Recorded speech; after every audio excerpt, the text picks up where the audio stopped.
Hello and welcome aboard. Today we're You can't say that. Oh man, I'm not allowed to be cheesy today.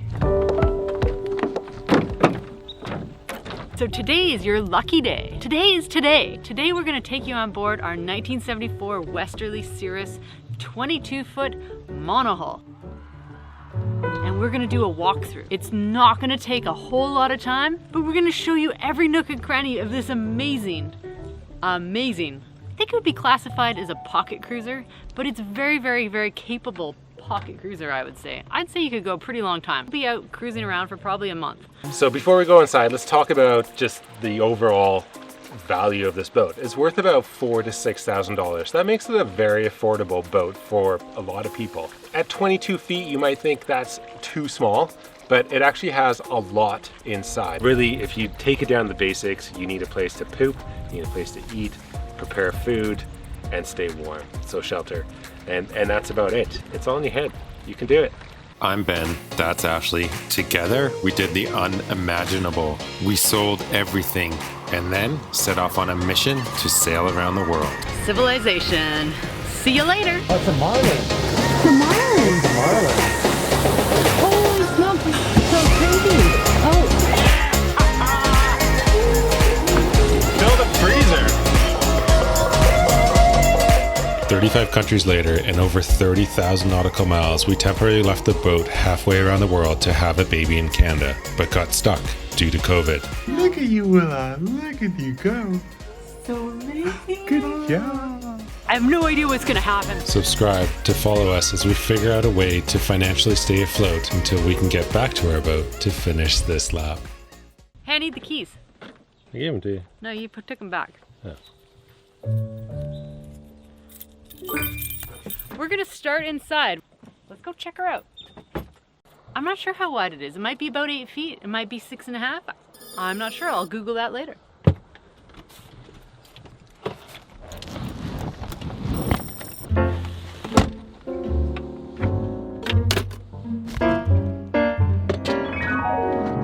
So welcome aboard our tiny summer boat. It packs a punch. There is so much space below, it's incredible. There is probably 5'10" standing headroom. I'm 5'7", so you know, maybe an inch or two above me. In the galley, it's actually pretty well set up. There is a cooking stove. This is normally an alcohol stove, but we had trouble locating alcohol. And we found this propane stove. I think it's my brother's. We borrowed it. We borrowed it from him. We'll give it back at the end of our cruising season. And it fit perfectly. So we just put this propane stove up here. So you can cook and boil and do whatever you need to do. I'm just using 1 pound propane bottles because those are legal if you don't have a solenoid. Because I guess the theory is you can't blow yourself up with 1 pound of propane. So the tiny bottles actually fit very nicely in this compartment along with all our utensils. It also holds the tin foil and the cutting boards. Underneath the utensil cupboard, we have the pot cupboard and it slides out and there's a, whoopsie daisy. And there is a ton of room in this pot cupboard here. Let me show you. Haha, those kind of pots. On the left-hand side of the pot cupboard, we have the foot pump, which is for the fresh water tank. This boat is crazy cool. It has 2 faucets and one of them is fresh and you just pump it like this and fresh water comes out. And the other one is salt. Because the water tank, even though I think it's massive for this size of boat and all we do, the only thing it services is this tiny little faucet. So it's just for washing your hands, which we do a lot because of COVID. But you may want to conserve water if you're going away for a bit and you could use the salt water to do your dishes, which is kind of amazing. Don't judge me. We sometimes use paper plates. Moving on up, you see I have Willa's bottle rack, fits perfectly. And then we have a storage cupboard for stuff. I have a couple hooks for hanging up tea towels and things. It functions, it totally works. It's shocking. This little propane heater is powered by a 5 pound bottle, which sits up top. You simply open this door, you light it, and this thing heats up this little boat in no time. You can just put it on low because you don't need a lot of heat. We turn this on at 6 a.m. in the morning, just as Willa's waking up. And then we turn it on also at probably about 5 o'clock at night, 6 o'clock at night, depending on what the temperature is, what the dew point is. And just warm up the boat before we go to sleep. On the starboard side of the vessel, we have our main lounging area. Both of us can sit here. We can sit here and play cards when it's freezing cold at night or raining outside. It's actually really, really good. This also converts into a bed, but underneath my butt is also a very important part of this kitchen. This here is the ice box.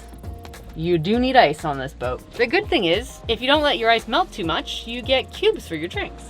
You don't have to make them. Willa gets her own seat and has her own space here. There's even enough room for Willa on this boat. And then, underneath this side, I have dry goods storage. It's a bit of a mess in there, whoa. Must have gone sailing and all tipped over. The obligatory pasta, coffee filters, and marshmallows in case we have a marshmallow roast on the beach. I'm gonna pass it off to Ben and he's gonna do the aft of the boat because there's still so much to show on this boat. You know what it feels like? You know in Harry Potter, they pop out their tents and Harry first season, he's like, oh my gosh, how are like 20 of us gonna live in this tiny little tent? Boat is like Harry Potter's magic tent. It keeps going and going. So just watch. Okay. We currently have one child, and I believe it will stay that way because there's no room to procreate. Is that the right word? Procreate? Are you allowed to put that in the film? I can put whatever I want. I'm the captain. We got a cool little table here. Oh, I forgot about that. That's part of the galley. So this cool little table right here has a little wooden switch that flips up. You can put your dish drying stuff on there, whatever. Like it almost doubles the size of the galley. Check that out. It's awesome. Right here where my head usually is, during the daytime, this is kind of Willa's play area, or our daughter, who is 5 months old. Also back here, we have the fuse panel. We have deck lights, anchor lights, running lights, steaming lights, navigation instruments, ham radio. Yep, this boat has a ham radio. Cabin lights, 12-volt plugs, and heater, but the heater doesn't have a plug because it's propane. Oh, camera. I was wondering where that was. So at my feet I have a shelf because you obviously don't need this full height for your feet.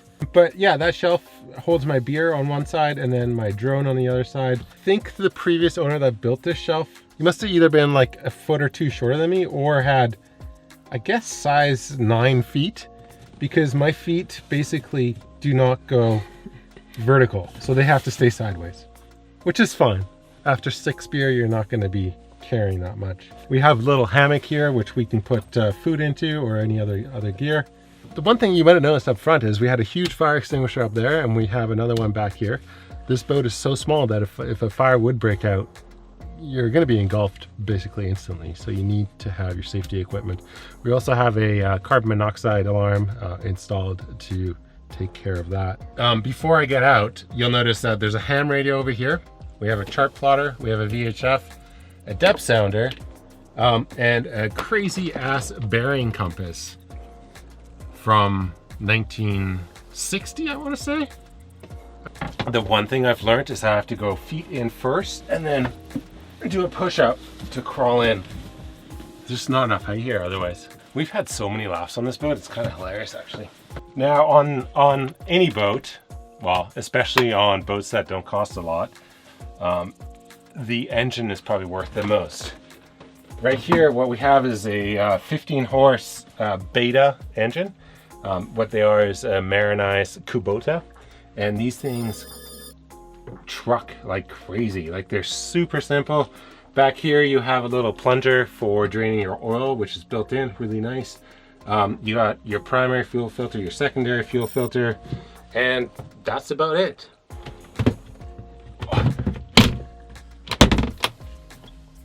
Okay, almost done, almost done. Stay with us here. One more small little thing. We have a diesel tank, and on the left-hand side, we just have a lot more storage. There's also more storage in here. So let's go straight up to the bow and I'll start up there. The other super cool thing on this particular westerly, which I think is a pretty custom thing, is that this bed slides out. I know I've shown you this before, but I still think it's really amazing. Nice and sturdy space. This makes this berth like almost like a normal sized twin bed, and you get a kind of, you feel like you can roll around in it. I can even pull Willa into bed with me, and that's amazing. So this is the V-berth area of the Westerly Cirrus 22. I couldn't ask for much more. I do fit here lengthwise. My feet do kind of crawl into this side. You can't complain. It's a pretty cozy berth. And it has now been modified even further to accommodate our half-pint size daughter in her little crib that we've created for her. And we've just done that by taking rope and crib lining material that I got free when I bought a used crib, and attaching it to the ceiling where the screws already existed. So we didn't have to drill any holes or anything. It's just used existing screws and tied it up. So it's good and strong. She's not going anywhere in there. And luckily she doesn't move too much yet. That's a good thing. This boat could be interesting if she was really on the move. But let's talk about storage. V-berths always have storage underneath them. This one's kind of unique. Under here, oh, socks. That's handy. We have two kind of amazing storage areas. On the port side here, this is the port side of the boat. This is where we keep all of our clothes, and underneath it has sliding compartments.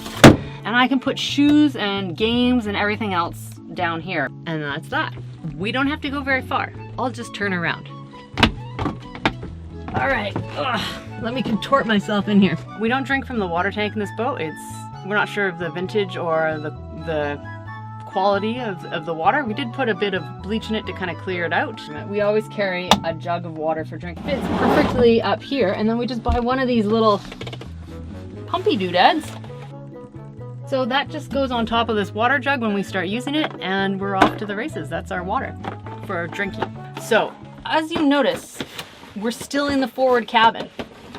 And if I ever want to slam a door on this boat, because I feel like if you don't have a door to slam on a boat against your partner, your boat isn't big enough. Watch this. You gotta get in there first.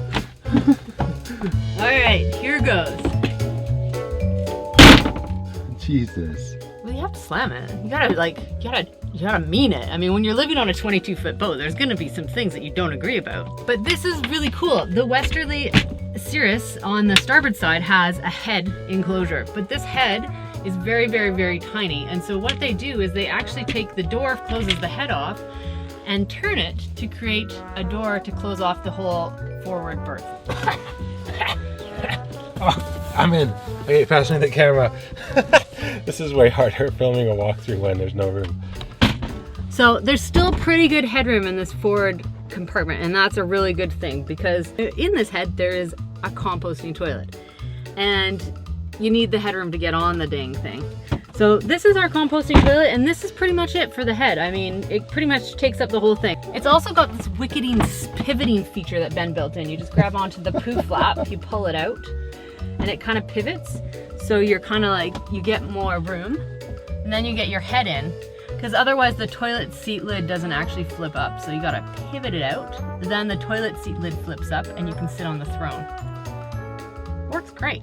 All jokes aside, has proven to be amazing to have on this boat, because otherwise you're looking to empty a porta potty into something every couple days. Or, I don't know, if you pee a lot every day. I'm not sure, they don't hold a lot. That's the bathroom, and to get out of the bathroom you have to sit down on my bed and close the bathroom door. This thing also comes with a tiller, which, you know, some say a steering wheel is better, but the problem with the steering wheel, it's always in the middle and takes up a lot of room. So with a tiller, you can flip it down when you're using it and just kind of let it sit there. And then when you're at anchor, you can put it up and just leave it there, and it's out of the way. A couple other cool features here is there's winches, so we use these to pull in the lines for the sails, but they have built-in winch handles. I don't know why. The pro is that you're never going to lose the winch handle. The con is that this winch handle is kind of always in the way. I don't know, must have come with the boat. The other cool thing this boat has is a huge reel of line, and we use this on the coast of Canada here in deep anchorages where, say this is the shoreline and it's really, really deep. You come in, you back the boat in, you drop your hook, and then once you come close to shore, then you take this line and you tie off to shore around a tree. So a couple more things out here. We got 2 cockpit cushions. They're vinyl. They don't soak up the rain. Kind of nice. And then underneath these, we have 3 compartments back here. They are super deep. You can throw so much stuff in here. I don't think that actually does it justice. So hold on 1 second here. Just to demonstrate it, I'm 6'4", and I can basically, I might be able to get in, but I might not be able to get back out. But check this out. That's incredible. Wow. I can actually fit in here. You could smuggle a small human. Or a very large man. Well, for a short period of time. So there's another compartment under here and another one under here.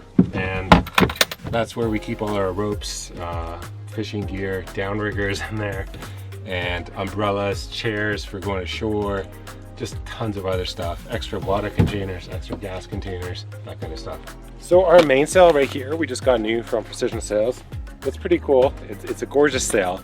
But what you'll notice is it's been rolled on the boom. And that's because this boom is has a roller in it. So you put this handle in, and then you can like turn it to roll it up on the outside of the boom. Pretty neat little feature. It makes it really easy to store this sail on the front. Then going further forward, this box right here contains the propane tank for the propane heater down below.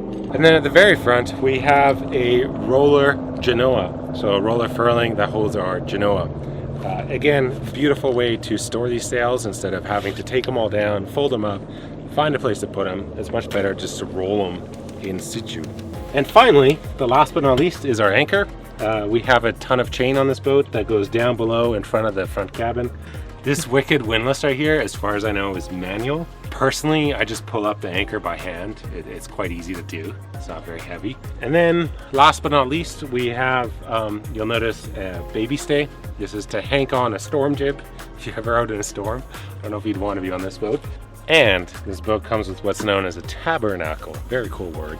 But basically what this means is there's a pivot point right through here, and it allows the mast to fold down when you're done for the season. You don't have to have a crane to basically take the mast off.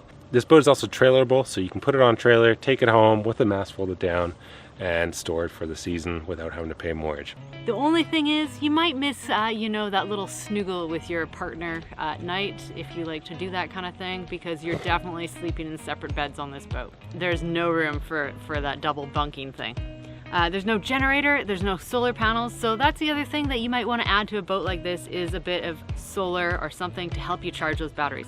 All they run is the lights inside, really, and to charge up your instruments and your GPS and stuff. So thank you for joining us on our tour of our tiny floating home. We've had some absolutely epic times on this boat already, so it's all you really need to get out there. It's a fantastic boat to get on the water.